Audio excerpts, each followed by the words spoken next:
built on relationships, focused on people, and rooted in the community. Welcome to the Build Blue podcast. Tune in for weekly episodes featuring guests who are building a better tomorrow.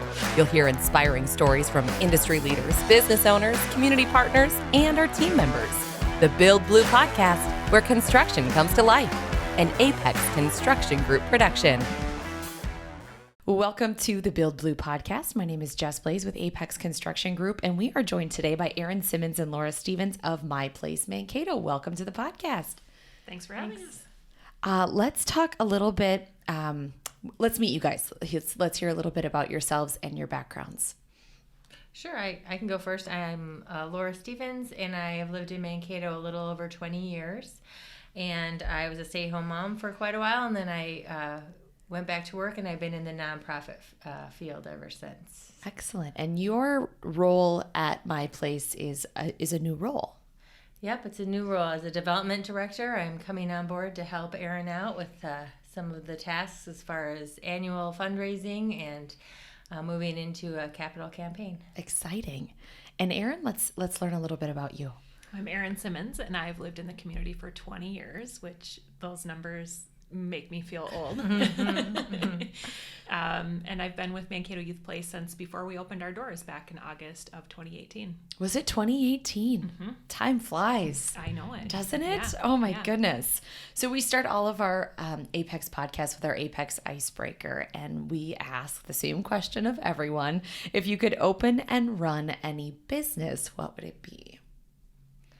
I would definitely open and run a bookstore. I'm an avid reader, and I've always thought that would be really fun. It's not necessarily right now a great money maker, I don't think.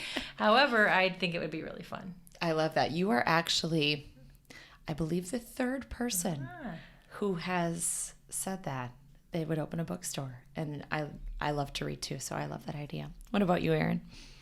Well, this summer I tried really hard to talk my husband into I tried to talk him into opening with me a mini pie and ice cream shop. We live by North Links Golf Course, and there's nothing out there for people to have a snack. Mm-hmm. And I made mini pies twice. The first time went quite well. The second time, unfortunately, was for my daughter's graduation party. Not so good. Oh, no. And so the dream kind of fizzled. Maybe the third time's the charm. I don't know. Like a roadside stand? Yeah. Nice. Oh, you could do like a mini pie truck. A truck? Yes. Or like a little wagon. Yes. Oh, that's so fun. Mm-hmm. Mm-hmm. I love hearing everyone's kind of dreams when I ask that question. It's fun. Sure. So let's hear more about My Place. Like you said, Erin, you guys started in 2018. Let's learn a little bit more about the background and how it came to be My Place. Sure. Well, we opened our doors in October of 2018, and we did that as a Boys and Girls Club. We left that brand about a year later, really to have local decision making. Our board felt that was important as we move forward. And of course, as we came into some difficult times, that was really beneficial for us to be able to respond quickly to the needs of our community and the kids that we serve. So we serve kids who are in kindergarten primarily through 8th grade, and we do that in the out of school hours, so after school and in the summer months. And we are program-based, which means that we are doing things that we think are going to help kids have the best possible outcomes. That's amazing. And how does it work for families who are interested in your services? Well, we are free, and families have to register. So anyone can register. We don't have any requirements in terms of qualifications. Once kids are registered, they can come anytime. Some kids come every day. Others come once in a while as needed. Excellent. Laura, let's talk more about your role at My Place. You have a lot of experience in the nonprofit world, and you've joined the team to help with fundraising, which is a big undertaking for nonprofits. And we hear a lot about fundraisers in the community, and I'm excited to hear anything that you can share that you guys are working on. Oh, there's lots of different things going on, kind of juggling a lot of balls. One of the things is really the end of the year fundraising. That's a huge time for all the nonprofits in our area. Yeah. So making sure we're focusing on that and getting, dollars in the door that way, because that's really how we can keep our doors open is to do that fundraising. We have a generous supporters in our area, and we just need to keep that going. So helping out with that. We're planning our annual fundraiser that will be in April. So working with the committee on that. It's the block party, and we've had good success with that in the past. So I'm helping with that. And then, like I said, we'll be kicking off a capital campaign next year. So working on some of the things, getting that ready. So. Exciting. And there is an opportunity, I believe I saw on your website, for monthly giving for the community. Yes, the monthly giving is really what helps us the most. It's a sustainable gift, and it really is that ongoing funding that, I know, it gives us a sense of security. We know what's coming in and helps us be able to make plans and do what we do. Yeah, absolutely, especially with your programming being free.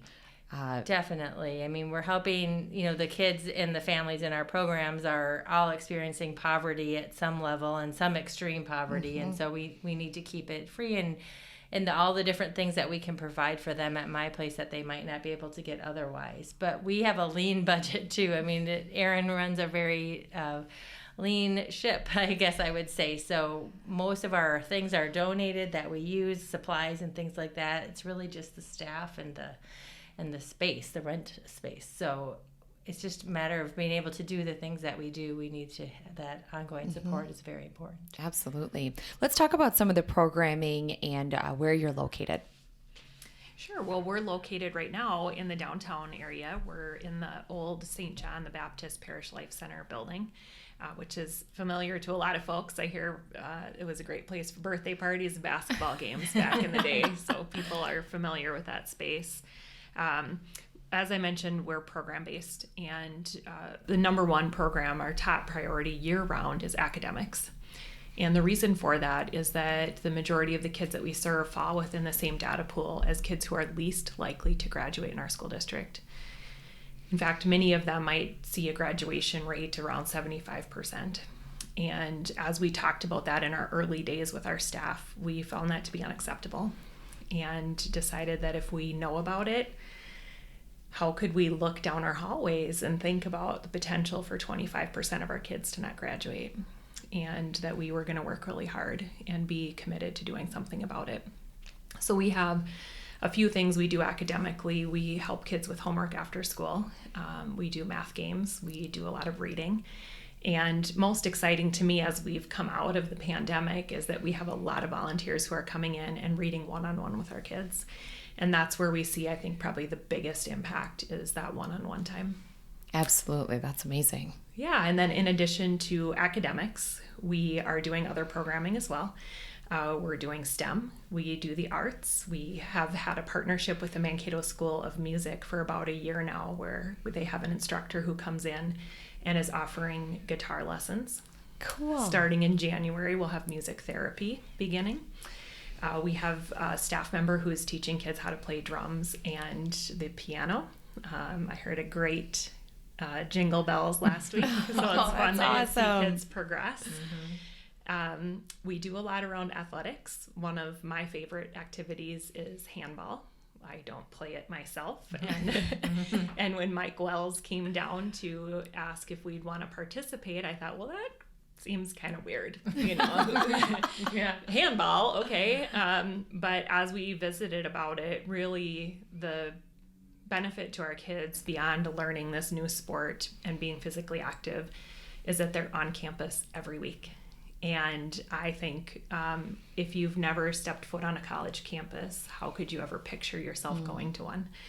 And if we can get our kids on campus and allow them to feel comfortable, allow them to feel like it's a space for them, the chance that they'll attend college if that's their path, I think goes up. Wow, that's amazing. Let's talk about the community of Mankato and kind of the demographics that you're seeing at My Place and why it's so important for our community to have a place like My Place for those youth to be. Sure. Well, we are open for all kids, so anyone can register. The majority of the kids that we serve are experiencing poverty. As a mom myself, one of the things I've thought a lot about in the last few years is, my kids have more opportunities than they could ever take advantage of. They don't need access to any more opportunities because they couldn't take part in them. But there's a group of kids who've been left behind because there's a cost to participate, because you have to have transportation, because you have to have the gear, because you have to have any number of things in order to participate. And I think where my place has really landed in the last year and a half or so is that we can be a hub. And if kids can get to my place, then they can have access to all the wonderful programming that our community already has. And so if we invite partners to come into the space and offer the programming that they have and that they've established, our kids can access it. As somebody who grew up in poverty, it's, I think, also really important for kids to be able to be like everybody else. And I love that our girls can go back to school and say they participated in Girls on the Run, just like the girls sitting next to them. And so I think partnerships and working with the community to bring the great things we already have to the kids who are missing out is kind of our sweet spot. That's amazing. I love it. Do you see the need for the programming and just the community that My Place is building, growing in Mankato? I read that question, and I'm not 100% sure on, financial forecasts and things like that, but I think it will, my opinion, you can back me up, Erin, but I think it'll grow just because the awareness that we have, that we offer it will be bigger, and so then more kids will come. Because, coming into this, I started as a volunteer. I didn't really, very blessed. I'm really lucky. Like Erin said, my kids have access to things. I didn't realize the extent of this, of the kid. I didn't know there were this many kids that were dealing with these kinds of things in our community, I guess. I didn't understand or couldn't. So anyways, what I'm saying is I just think the more people know about it, families know about it, the more kids will have. Yeah, I think in terms of the economy in the last 6 or 9 months, we have served more kids than ever before. And the intensity at which we're taking phone calls is greater than ever before. I think there's a group of folks in our community who were able to make it paycheck to paycheck a year ago. And with the prices of gas and eggs, it used to be you could buy a dozen eggs and feed your family dinner for 99 cents. And that used to be was a year ago. And now all of those things are becoming unaffordable. And I think some folks who could make it before can't make it now. Yeah, that's a really good point. And Laura, to your point, I think there's a lot of people that would echo what you said about just not realizing, the amount of youth and children that need this kind of programming that are right here in our community. And I would say I have had the extreme opportunity to be involved in a lot of nonprofits, and just the more you talk to people and the more you get involved, the more you realize the need that there is in the community. So the work that you guys are doing is just incredible. What are some of the biggest challenges that you guys face at My Place? Well, on Friday afternoon, Laura and I had the opportunity to assist a child who got his head stuck in a table. And so when you ask that question, that was our biggest research. I think there's really big challenges. The obvious challenges are fundraising. We are in the process of purchasing a building, and there's going to be some challenges associated with making that happen and the remodel of that building. But I think sometimes when, as a direct service organization, the challenges are in the day-to-day and just not knowing what's around the corner and what problem-solving skills we'll need. I'm assuming the child is okay. Yes. Everybody's okay. Yes. He's free. Yes, it was good. I was there just to be a supportive mom, and then we problem solved and got him out. So poor buddy. He did okay. He was actually a champ throughout the whole thing. Yes. It'll be a story. Yes. The other thing I would say too is obviously fundraising is a challenge. Mankato is a very giving community. Very active, and so there's a lot of great opportunities to give. So also getting word out and creating awareness, and we were so new. And then when the pandemic happened, Erin was just about ready to be going out even more. You had started, and then everything kind of got shut down. So the ability to get the word out has kind of hampered us a little bit. So that's something that we're working on. Yeah, absolutely. That will make a big difference, I would imagine. How can individuals in the community support My Place? Well, I think the first step in many cases is to learn more. So that could be as simple as going to our website, following us on Facebook. But we really love to give a tour and love it when folks come down and see the space. I think it helps connect what you're hearing about us with actual kids. Seeing their names on the lockers and just being in the space is helpful. We are always in need of volunteers. We rely on volunteers to do everything from greeting kids at the door in the afternoon to driving our vans to pick kids up from school, picking up our dinner. So there's some things that are direct service with kids, and then some behind the scenes things that volunteers do. And then, of course, supporting us financially is really critical. And as we see a greater need, then there's a greater need for dollars as well. I'd love to talk more about the volunteers and how people can get involved with volunteering and kind of what those commitments look like. Mm-hmm. Well, we really do have something for everyone, especially during the school year, because kids are at school all day. So sometimes, last week we were giving someone a tour who really supports what we do, didn't really want to be direct service with kids. And the great news is we do have something for everyone.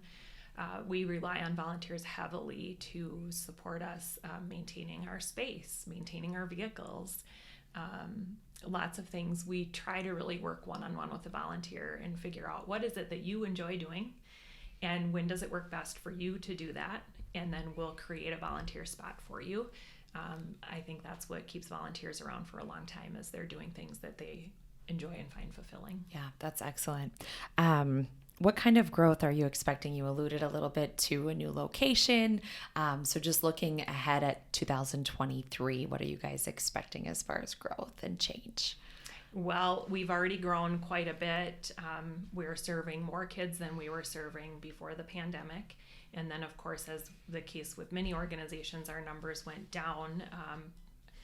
And so right now we're serving about 60% more kids on a daily basis than we were a year ago. Wow. So really significant. So how many kids on average, like during a day or a week, are you serving? Most days we're serving in the mid 50s. Wow. And so it's exciting. It's fun to see it. It's fun to see kids who are new and get to know them. But we have kids who are there on our very first day, and watching them grow up is a lot of fun. One of our kids in the early days, she came in full sequins. Her Love shoes that. were sequins all the way up to the bow in her hair.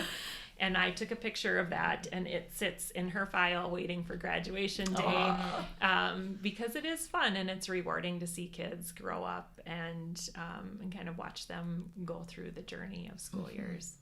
Yeah, that's incredible. Any success stories of maybe some of those kids that started when you guys first opened that have grown up now? Well, there's so many. And when I was reading that question, I thought, oh gosh, there's so many, and it's big things and it's little things. And we see kids sometimes through really tough stuff. And sometimes we know we've planted some seeds and we may never see the flower grow because they move on to something else. But last week I came in to the office and there was a note in my mailbox, and I looked at it and I thought, well, what does this mean? Why did this make its way into my mailbox? So in the last couple of months here, we've really been working to identify kids who either can't read at all or are extremely far behind in their reading abilities. And we have been partnering them with volunteers who are going through workbooks and are really working intentionally with them to build their reading skills.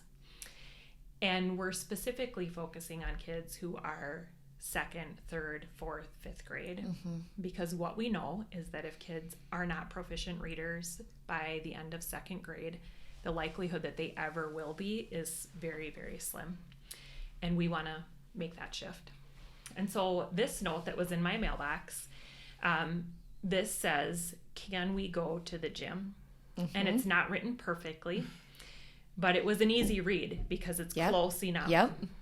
Now, this kiddo a couple of months ago would not have been able to write this note. Oh. And had been identified as a kid who couldn't read and didn't know basic letters and didn't know basic letter sounds. And they were playing the silent game. And this child wanted to go to the gym. And so he both found a creative way to ask so that he could win the game. And he sounded the words out and wrote a note that is legible. And staff saw it and knew how important it was and stuck it away. So this is it. This is why we're here. This is why we do what we do. That's awesome. That gives me the goosebumps. That's really, really cool. Christmas break, summer break, those times, what does My Place look like during those non-school times? We try to find a good balance. Most of the time on non-school days, we are open, and we're open full days, 7:45 in the morning until 6 p.m. All summer, we're open those hours. And then many of those days off throughout the year.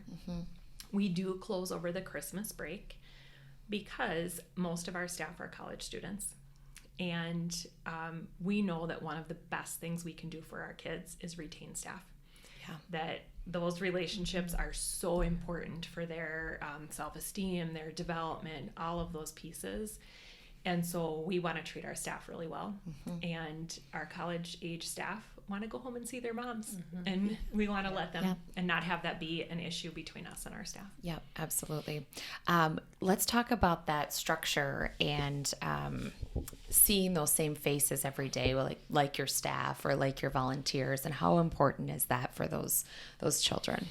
Well, when you look at research about programs like this one, we know that there are programmatic things that are really important that help kids be healthy young adults and produce good results.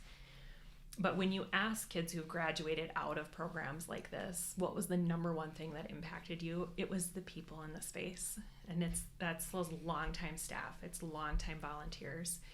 So we do need community members who want to come in and invest in kids and make that long-term commitment. Yeah. And the best way is your website? Yes. If people are interested in volunteering and giving. Laura, what about your events? Are you looking for volunteers, committee members? Are you at that point yet? Yes, definitely. If someone is interested in helping, it's a really fun event. It's more laid back. You wear your jeans, and it's like an old-fashioned kind of block party event. And so we would love to have volunteers on that committee that are interested in helping out for sure. Awesome. I've been finding lately a lot of people want to help. They just don't always know how or who to ask.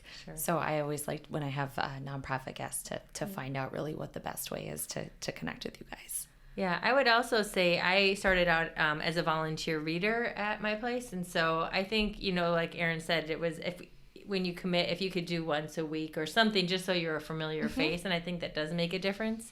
And it was a low, an hour a week. I mean, not a huge amount. And if someone has flexibility in that after school time, that's key.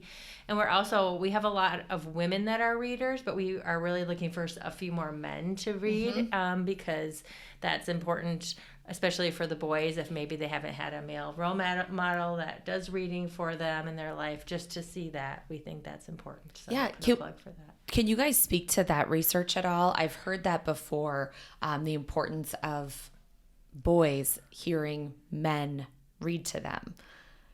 Well, I don't have research, but I think it's easy to draw a line there where for boys, especially who are raised by a single mom, most of our classroom teachers are females.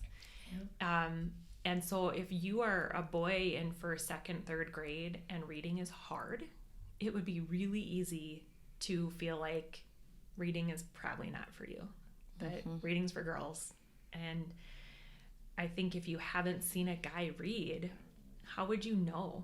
And how would you picture yourself be, not different than being on campus, that experience is such a huge part of learning and figuring out who you are.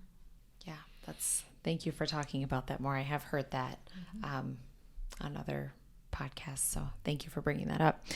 Is there anything else either one of you would like to add about My Place or your upcoming fundraising, volunteer opportunities, anything else that we didn't touch on? You know, the last thing that I'll say is we've talked about how volunteering at my place changes our kids' lives, and it has such a positive impact for our kids. But I can say that after 4 years, the thing I hear consistently from volunteers and our staff is that our kids have changed our lives. And so I think whether you are in a position to volunteer on occasion, picking up meals, we have volunteers who come in and clean our space, reading with kids, whatever it might be, there's one thing that I know for sure is that our kids will change your life. That's awesome. I'm actually volunteering on Wednesday for Greater Mankato Growth Leadership Institute. Oh, yes. We got a little sign-up sheet, and there was a group of us that were very excited. I don't know what you'll have us do, but I'm looking forward to seeing the space and actually experiencing a little bit more. So, well, you're going to go straight into the middle of it because what I put together the other day is that's an early release day. And so I thought you were going to be maybe decorating bulletin boards or something, but no. There will be children. We're going to put you in charge of the glitter station. Yes. Right. Funny. I can't wait. Well, thank you for coming in and telling us more about my place, and good luck and congratulations on your growth and exciting things ahead in 2023. Thank you so much. That is the Build Blue podcast. We will be back next week. You can listen anywhere you get your podcasts and on YouTube as well.